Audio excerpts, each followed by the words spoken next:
This is Living Catholic with Father Don Wolf. Living Catholic is a fresh look at issues confronting each of us today. This show deals with living out the Catholic faith, what that means for Catholics, as well as the impact on the rest of society.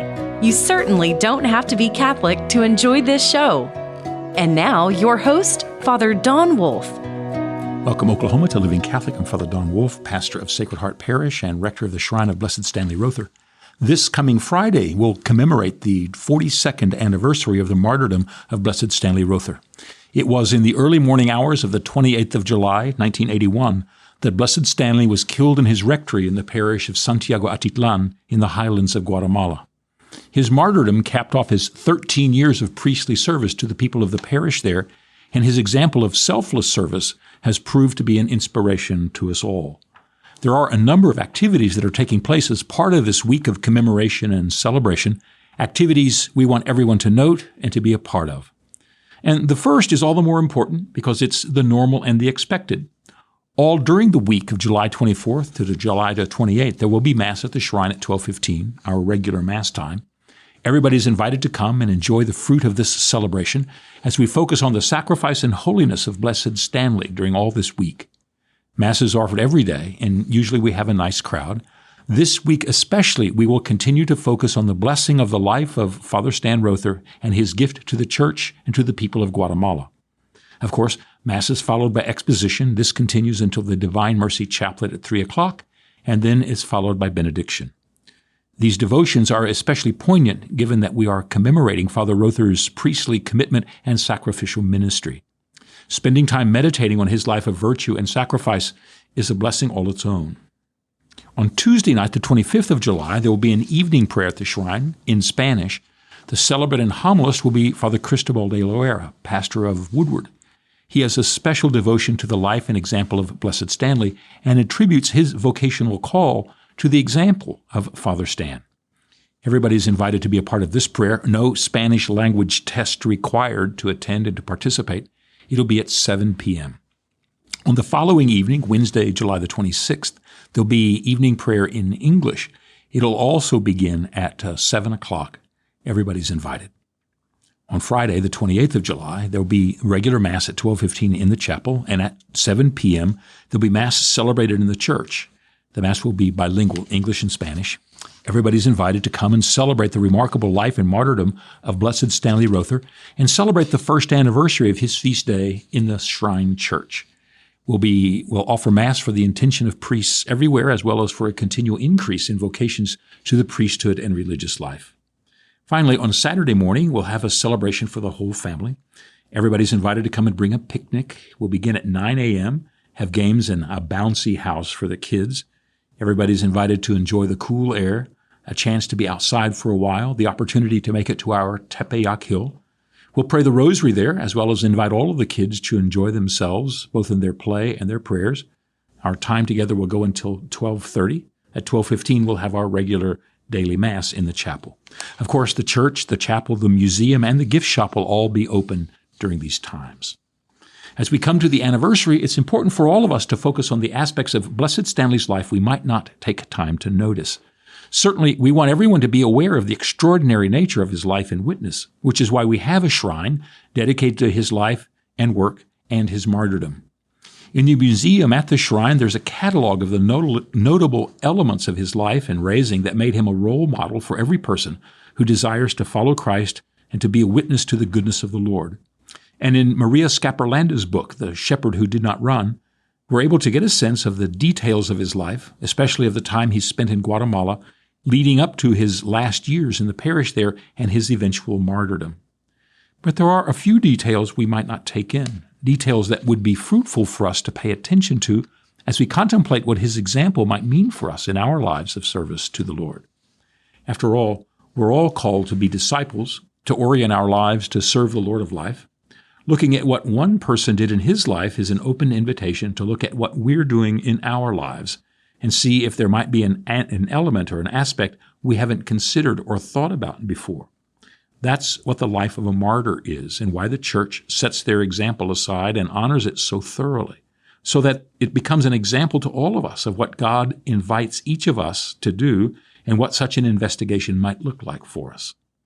The first of these is part of the environment of Stanley's service in Guatemala.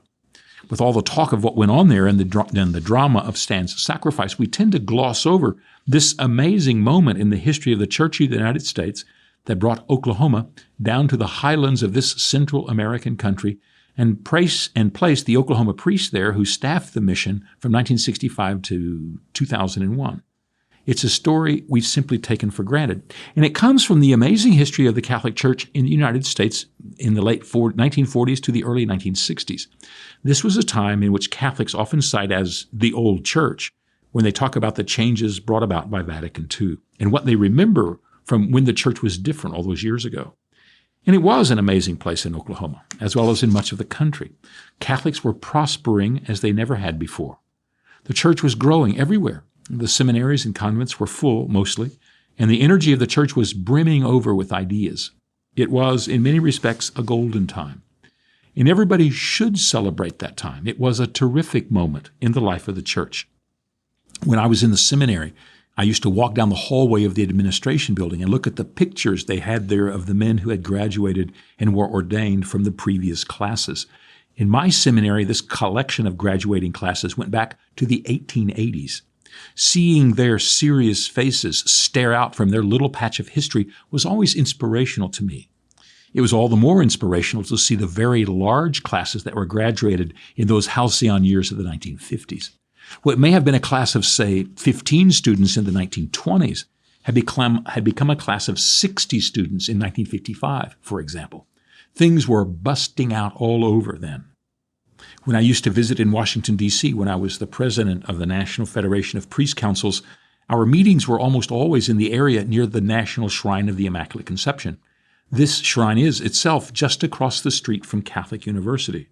And because it is the university setting for D.C., the campus there is surrounded by numerous buildings put up by a variety of religious orders to be the places where their students could come and live and study and take advantage of all the university there could offer. When I was visiting in the late 1990s, most of these buildings had become a shell of their former selves. It had been many years since they had been full of young seminarians and religious brothers who were being formed into the religious priests of their various orders. What had been a place for 100 students was lucky to have 10 at that time. So when we look back and note all of the energy and prosperity of that time, the 50s were remarkable. We'd just come out of World War II. Unlike most of the industrial powers of the world, every factory and farm was intact following the fighting, which had taken place other places. We possessed most of the world's gold reserve, most of its manufacturing capacity, most of the world's disposable income, and we had a sense of destiny and purpose that every American internalized. Without a doubt, we were on top of the world. And this was just as true in the church as in any other aspect of national life at the time. We often forget that fact. The church was participating in a national revival as well as an ecclesial one. Everything was moving in our direction, and the future was looking up for us. And this was just as true in the life of Stan Rother as he graduated from high school in 1953, as it was for any of the other young men who crossed the thresholds of the seminaries throughout the U.S. at the time. Farms and factories, churches and convents, seminaries and parishes were prospering in ways no one had seen before. It was an amazing time. It was also a very pious and spiritual time. General religious practice was common all over the country, in Protestant as well as in Catholic settings. Catholic parishes were full and were being built in record numbers in the new suburbs being established at that time in cities all over the country. It was mostly the same with Protestant churches. We were entering a whole new way of living and working, a new kind of life, and with it, a whole different kind of church life. And it was working. Looking back at this heady time from our times today, we need to keep a couple of things in mind. When all this was happening, it was all new and unknown. No one knew this could happen, and most people weren't prepared for it. The baby boom taking place after the war caught most people by surprise, as well as the attendant cultural focus on youth and the future. Just as a curiosity, the dictionaries of the day did not have the word teenage in them. It wasn't recognized as a word yet. and most of the country was not prepared for the growth in the general prosperity of the society. Times previous to this had looked much less rosy and not nearly so positive. The church in the U.S. had not experienced what the 50s looked like when they were happening. What was going on during those years was as odd to the old-timers as those days now seem odd to us, looking back over our shoulders at them from our perspective. I'll give you one example, one we should keep in mind. When Bishop Kelly died, who had been bishop for 23 years in the state of Oklahoma, from 1924 to 1948, there were 14 seminarians for the entire state of Oklahoma enrolled in the seminary. When Bishop McGinnis took over, the numbers began to boom in the late 40s until in the latter part of the 50s, there were 150 seminarians. The 50s weren't the norm. They were the exception. We should remember that. But such an exception allowed the church in the U.S. to begin thinking of itself in a different way. It was growing, it was successful, and it was prosperous. All those things together allowed it to become a new kind of resource to the international church. For almost 200 years, the U.S. had been receiving priests and support from all over the Catholic world. Now, at this moment of inflection, it was poised to provide help to churches all over the world. And the Vatican was quick to pick up on this potential. In the early 1960s, the Pope asked the church in North America to come to the aid of the church south of the border. The bishops and people in this great swath of Catholic life among the inheritors of the Iberian evangelization of the 16th century were in need of help. The prosperity and manpower of the American church could be a great resource to the effort to help sustain the church in Latin America. History had not been so kind to many of the countries there. They had all undergone revolutions in the 19th century. These had almost all cut off the sources of their priests and the support from their home countries. Most of the areas of Latin America had spent a century sorting out the difficulties of governance and organization, only to be caught up in the revolutionary fervors of the 20th century. And in the wake of these disturbances, it had proven difficult for the church to function. Ironically, many of the governments of these countries were overtly anti-clerical and anti-Catholic, which made it all the harder for the Catholic Church to function. Mexico, for example, suffered from revolution and counter-revolution for decades, beginning in 1910, that laid the country waste. As late as 1948, there were still entire states in the country of Mexico that had not one priest in them. And this was an image of many parts of Latin America. The U.S., with its influx of priests and sisters and money and energy, was all ready to begin thinking about what it could do to redress some of the imbalances. After all, we are one America geographically. It was thought we could become one America ecclesially as well. That, at least, was the hope. And Oklahoma responded, as many other states and dioceses did. Father Ramon Carlin was instrumental in channeling the energy in the state toward Guatemala.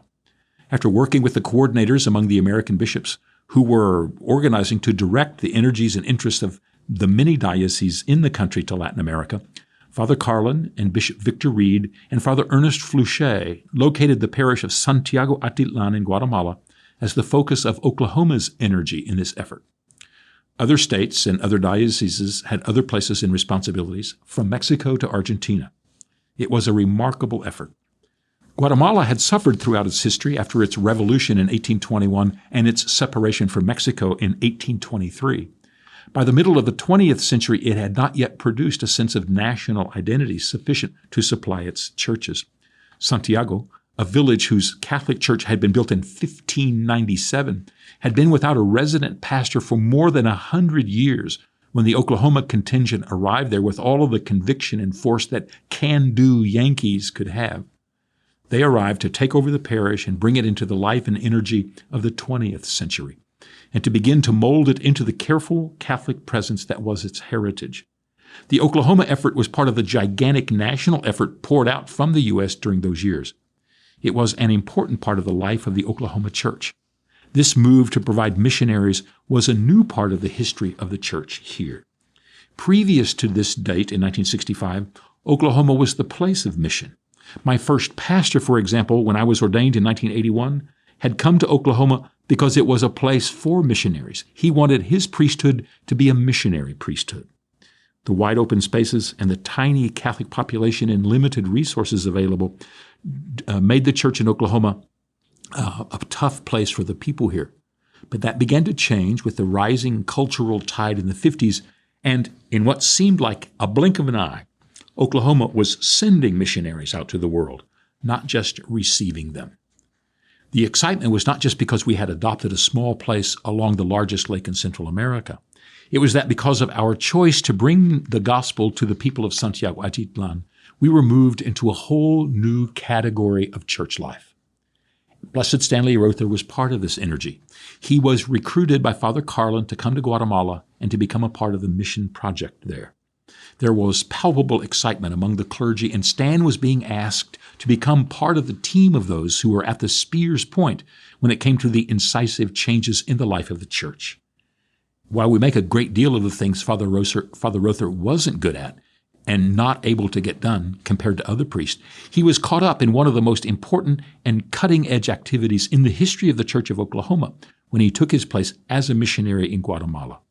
The mission, as all missions do, went through hard times, of course. Those who went there found out their work was much harder and more complicated than they had imagined. Questions about language and culture and expectations were difficult to answer and difficult to talk about. Preaching the liberating message of Jesus is always mixed in with the motives and abilities of the ones doing the preaching, since the preacher always preaches himself as he's preaching Christ. In the face of the grinding poverty, the difficult challenges, the foreignness of the language, and the sheer tough life there, not all who went stayed. By the mid-1970s, most of the staff of the mission had gone, and Stan was left pretty much on his own. Ironically, this was when his own missionary contributions blossomed. Stan began to encounter the truth every missionary effort has discovered, no matter when or in what circumstances the mission was founded, and that was this. The missionaries went to preach Christ to the people there, and when they got there, they found him already there. Of course, the church was established in Guatemala in the 16th century, had been functioning continually for all those years. But the proclamation of Christ is a challenge in every generation, made all the more challenging in the face of the absence of clergy and the crippling of the church, the intentional crippling of the church there by its government. The Oklahomans figured they would bring the riches of their experience and the bounty of their faith to what was missing in this forgotten place, in this small, distressed country, and reanimate the life of Christ there. But what they found was that Christ was already there, already at work among the people, already a real and true presence in their hearts. And I can testify that such a discovery is something almost all of us who have visited Santiago have found. The power of the faith and its expression there in that village, most notable for its poverty and difficulty and distance, can move even the most jaded American heart. Once, when I was visiting Father McSherry there, Father Rother's successor, he asked me to celebrate the Easter Vigil Mass. We celebrated at the parish church above the shoreline of the lake by the light of the full moon on Holy Saturday night, 1998. After everything was over and we processed out of the church to a Spanish version of As the Saints Go Marching In, one of the tourists there from Guatemala City stopped me as I walked the door out onto the porch and said, "I thought I had lost God in my life. Now I know I found him." The only thing I could say, because I knew exactly what she meant, was, "You've come to the right place." So when we think of the life and the ministry of Blessed Stan Rother, we should pause and think of this great moment in the life of the Church of Oklahoma and of the United States. It was a moment in which many dioceses were transformed, in which many places were able to mark a change in their focus and their ministry. They were able to move outside of their interior concerns and face the wider world, bringing the power of the gospel to a waiting and hungry world, while finding the power of the gospel at work in new ways in the places they had hardly imagined. In fact, we might take this chance to think of our own situation. It is integral to the life of the church that we were all mission-focused. Without a goal outside of ourselves and our own needs, without a vision that includes the wider world and its needs, we're not able to prosper. For many places in the U.S. who were faced with difficulties as they moved through the 70s and 80s into the 90s and the 2000s, the temptation has been to look inward, to become preoccupied with the internal problems and local challenges. When this happens, all notion of what the church is and is for begins to drop away. Rather than being propelled into ministry and being filled with the capacity to share what we have received, we become preoccupied by what we don't have yet and what we still lack now. Everything changes when we don't look outward. Now might be a time in which we could all ask ourselves the important question, where is our Guatemala today? In 1983, a group of 8 priests went from Oklahoma to Santiago Atitlan to commemorate the 2nd anniversary of Father Rother's murder. On the night before the celebration in the village, we were hosted by the bishop of the diocese and the faculty of the seminary in Solola, the regional capital there. During dinner, one of the professors stood up and expressed his thanks at our presence there. "It's good for you to be here on this important date," he said.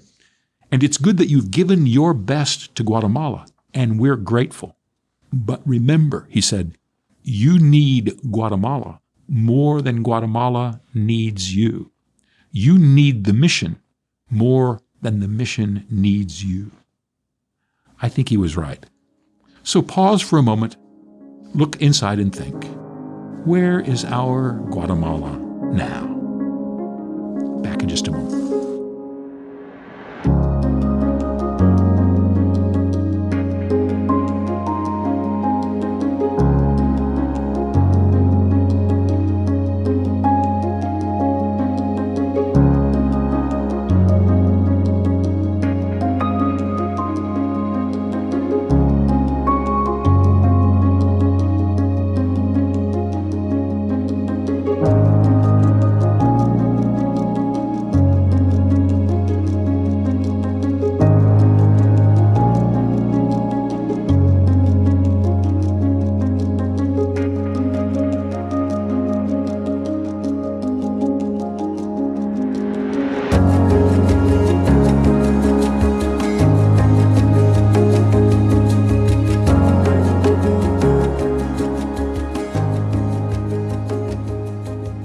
Welcome back to our final segment, Faith in Verse. We have a poem today called It's July.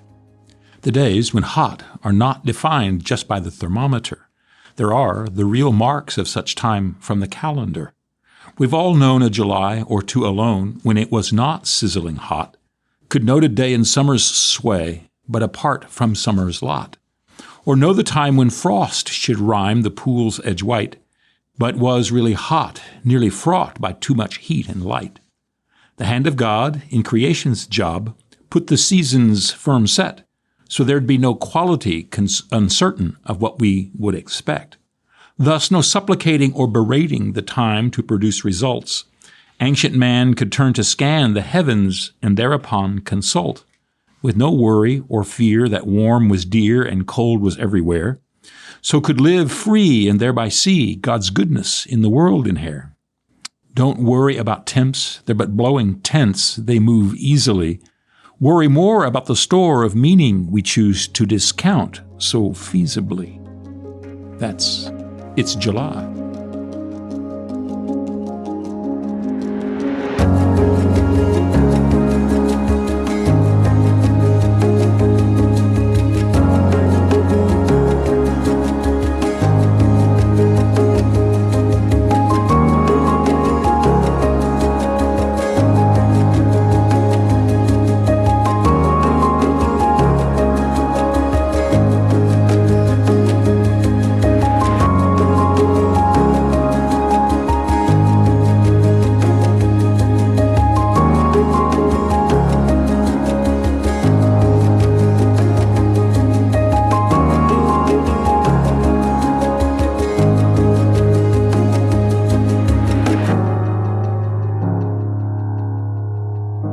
I urge everybody who has a chance to come to one of the extraordinary celebrations that we have this coming week.